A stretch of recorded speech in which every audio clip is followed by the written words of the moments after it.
Hey y'all, so today I'm talking about an ingredient I've been using in a lot of my recipes, and you've been asking me time and time again, Sarah, what the heck is this? Why does that look so weird? What the heck is nutritional yeast? Spoiler alert, we're talking about nutritional yeast. Here we go. So you may be scratching your head wondering why the heck I'm using nutritional yeast in all my recipes. And before I even knew about the benefits of nutritional yeast, I had a preconceived notion that this was just some weird food additive that made your recipes taste, well, bland and yeasty. But once I learned more about it, this is a staple in my pantry, and I use it as not only a cheese substitute because I eat way too much cheese and I'm trying to cut that blank down, and all the other benefits. I use it for all my different recipes, which I'm going to get to in a minute, but let's talk about what it is and the benefits first. So, nutritional yeast starts out as a little tiny organism from the fungi family that grows on beet and sugarcane molasses. This little organism is then harvested and dried and pasteurized and processed to create what a lot of people like to call nutritional yeast, this little nickname as nooch. Nutritional yeast is fermented, and once this fermentation process is done, that's when all the harvesting, washing, drying, processing takes place, and then it's packaged and then delivered to your favorite health food stores. So that is how it's made, but I want to let you in on something that you must know. Nutritional yeast is not brewer's yeast or baker's yeast. Crucial thing you must know, okay? Baker's yeast is an active form of yeast that is used in your baked goods to fluff up the bread, fluff up your little baked recipes.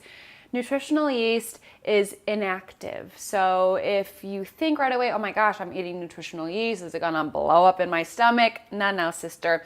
If you're thinking, oh my God, is nutritional yeast like the brewer's yeast from beer? Two completely different things, okay? Brewer's yeast comes from the byproducts of beer, nutritional yeast, beet and sugarcane molasses. But is all nutritional yeast the same? Well, there are different things to look for when you're shopping for nutritional yeast. There's fortified nutritional yeast, and that is for those that want to consume more of those B vitamins, especially if you're vegan, your B12. So fortified nutritional yeast has these B vitamins fortified in them. So they're the synthetic versions of the B vitamins. If you want to add nutritional yeast for the flavor and you just want more protein, more fiber, all those other benefits, go for the unfortified nutritional yeast. So let's talk about the nutritional value of nutritional yeast. First of all, you shouldn't be eating tons of nutritional yeast and thinking that it's going to replace different types of food groups, because that's not how this works. Whenever I talk about specific types of ingredients, I'm not talking about eat this and nothing else to get these benefits. All of the ingredients and superfoods and herbs I talk about are items that you should be incorporating into your diet. But first, as always, consult your physician first before making any dietary changes. This is just educational content. But first and foremost, do not eliminate all food groups to eat nutritional yeast. One thing I love about nutritional yeast is its beauty boosting benefits. You know me, I'm all about the beauty boosting benefits. Selenium, zinc. If you're looking for the fortified version, folic acid, the B12, all of these minerals help your hair, skin, and nails grow at a healthy, glowing, thriving rate. Another thing I love about nutritional yeast, it has protein. Now, little science thing here. Nutritional yeast has 18 amino acids. Now, amino acids are the building blocks of protein. I'm sure you've heard that before. But these 18 amino acids that are found in nutritional yeast, there's quite a few in there that your body cannot produce on its own. So by adding this yeasty little side piece to your recipes, you are giving yourself more amino acids to build up that protein. Another lovely thing I love about nutritional yeast is because it's fermented, there have been studies done on nutritional yeast that show that it can help improve your digestion. So if you're feeling backed up, constipated, let's just say it, sluggish, bloating, all that stuff that kind of bogs down your gut. So there's been studies to show that nutritional yeast helps alleviate all those symptoms and improve your gut health because it's a fermented product. So now that you know a little bit about the benefits, how the heck do you use it? Everybody's always talking about this superfood and that ingredient and this vegetable, but people are like, hello, what am I gonna do? Just eat it plain boring. So here are a few ways that you can incorporate nutritional yeast into your recipes. First is I love using it as a cheese substitute. I will use it in all of my dairy-free cheese dips as a vegan substitute. So you can add it, if you love spinach dip, you can add it to your spinach dip.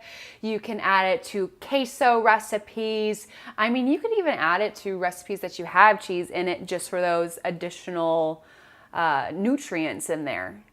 I also love to use nutritional yeast in sauces. So if you're making a pasta sauce, for example, say an Alfredo sauce, a tomato-based sauce, even a dipping sauce, nutritional yeast can be added to sauces to bulk them up, give them a little bit of body, but again, you're infusing all these sauces with nutrients. I also love to use nutritional yeast in all of my soup and stew recipes. I literally use nutritional yeast in every single one of my soup recipes. You don't have to, of course, but I do because why wouldn't I? I love to use nutritional yeast to help bulk up those soupy and stewy recipes to give it, again, some body and some texture and a little bit of extra nutty, cheesy flavor, especially if I'm making a vegan soup, like my vegan cream of spinach, my vegan broccoli, all of those I love to add nutritional yeast to. I also like to use nutritional yeast in a lot of my baked goods. So I make keto biscuits sometimes, even though I'm not personally keto. I still like using some of the recipes. I make them in my keto biscuits, in your baked muffins, anything that's savory, I put nutritional yeast in. I wouldn't experiment putting nutritional yeast in desserts because I don't really know how that would turn out. But long story short, there's endless ways that you can incorporate nutritional yeast into your meals and your diet. And if you want to find recipes that are specific for nutritional yeast, head on over to balancebabe.com. I will link to a few articles in this video below. You can learn more, cook some, have any questions, find me on Instagram. Email me. I love continuing the conversation with you guys. So I hope you learned a lot about nutritional yeast, and until next time.